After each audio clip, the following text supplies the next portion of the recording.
வணக்கம். இன்றைக்கி நல்ல ஆரோக்கியமான ப்ரோட்டீன் ரிச் தோசையும் பிரண்டை சட்னியும் தான் எப்படி பண்ணுறதுன்னு பார்க்க போகிறோம்.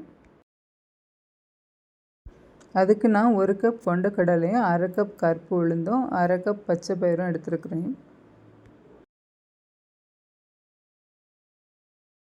இது கூட 2 ஸ்பூன் அளவுக்கு வெந்தயமும் எடுத்துருக்குறேன். இப்போ நம்ம எடுத்துருக்கிற கடலை பயறு உளுந்து எல்லாத்தையும் நல்லா கழுவிக்கிட்டு 8 மணி நேரம் ஊற வைக்கணும்.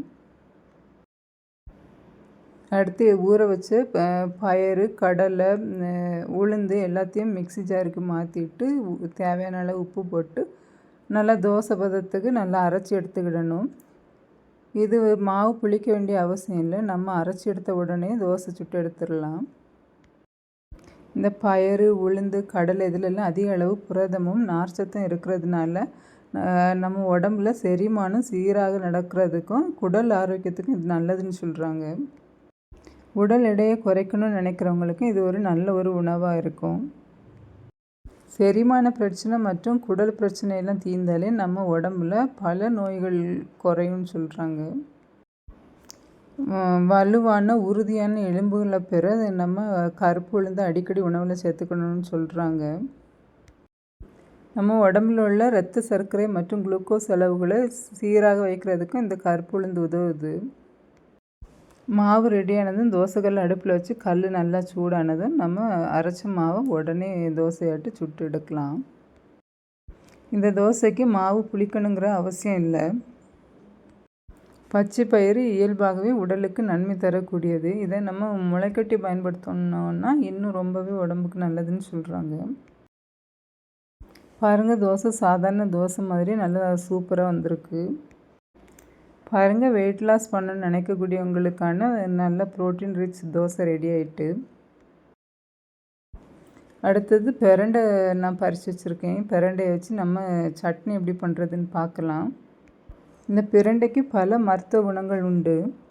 உடல் சுறுசுறுப்பை அதிகரிக்கும், ஞாபக சக்தியை பெருக்கும், மூளை நரம்புகளை பலப்படுத்தும், இப்படி நிறைய நன்மைகள் உண்டு. மேலும் பிரண்டை எலும்புக்கு சக்தி தரும், வாய் பிடிப்பை போக்கும், இது மாதிரி பல நன்மைகளை சொல்லிகிட்டே போகலாம்.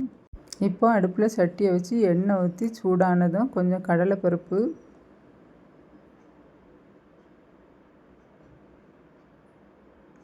ரெண்டு பச்சை மிளகாய்,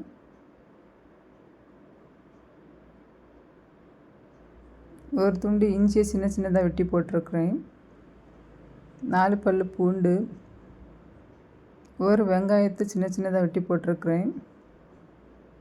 எல்லாத்தையும் நல்லா வதக்கணும். வெங்காயம் பூண்டெல்லாம் கொஞ்சம் வதங்கினதும் நம்ம வெட்டி வச்சுருக்கிற பிரண்டை இது கூட சேர்த்துடலாம். பிரண்டை இலசாக இருக்கணும், அப்போ தான் நல்லாயிருக்கும், இல்லைன்னா நாக்கெல்லாம் ஒரு மாதிரி அரிக்கும். அடுத்து பிரண்டையை வெட்டும்போது கொஞ்சம் சின்ன சின்னதாக நார் மாதிரி வரும், அதெல்லாம் எடுத்து ஒதுக்கிடலாம். பிரண்டை எண்ணெயில் கொஞ்சம் நல்லா வதங்கணும், இல்லைன்னா நாக்கெல்லாம் ஒரு மாதிரி அரிப்பு எடுக்கும். பிரண்டை வெங்காயம் பூண்டு இஞ்சி எல்லாம் கொஞ்சம் வதங்கினதும் நம்ம வெட்டி வச்சுருக்கிற ஒரு தக்காளியும் இது கூட சேர்த்துடலாம். நம்ம வதக்கிட்டே இருக்கும்போது தக்காளி கொஞ்சம் வதங்கினதும் சின்ன துண்டு புளியும் இது கூட சேர்த்துடலாம். புளி சேர்த்து கலந்து நல்லா வதக்கி விட்ட பிறகு தேவையான அளவு உப்பு சேர்த்து நல்லா வதக்கி விட்டுடலாம். அடுத்து ஒரு கையளவு போல் தேங்காய் போட்டு இது கூடவே நல்லா வறுத்து எடுத்துடலாம். கடைசியாக 2 கொத்து கருவேப்பிலையும் இது கூட போட்டு வறுத்து விட்டுறலாம். தேங்காய் கருவேப்பிலையில் நல்லா வறுபடுவது வரைக்கும் கொஞ்சம் கிண்டிகிட்டே இருக்கணும். கொஞ்சம் வறுபட்ட பிறகு அடுப்பு ஆஃப் பண்ணிடலாம். நல்லா ஆற விட்டு மிக்ஸி ஜாருக்கு மாற்றி நல்லா அரைச்சி எடுத்துக்கிடணும்.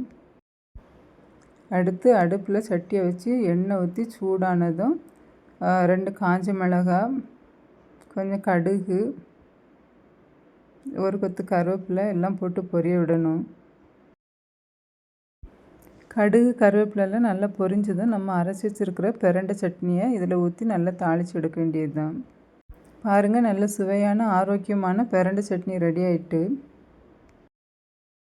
நம்ம ரெடி பண்ணியிருக்கிற ப்ரோட்டீன் ரிச் தோசை கூட இந்த சட்னியை வச்சு சாப்பிட்டுக்கலாம். நீங்களும் ட்ரை பண்ணி பாருங்கள்.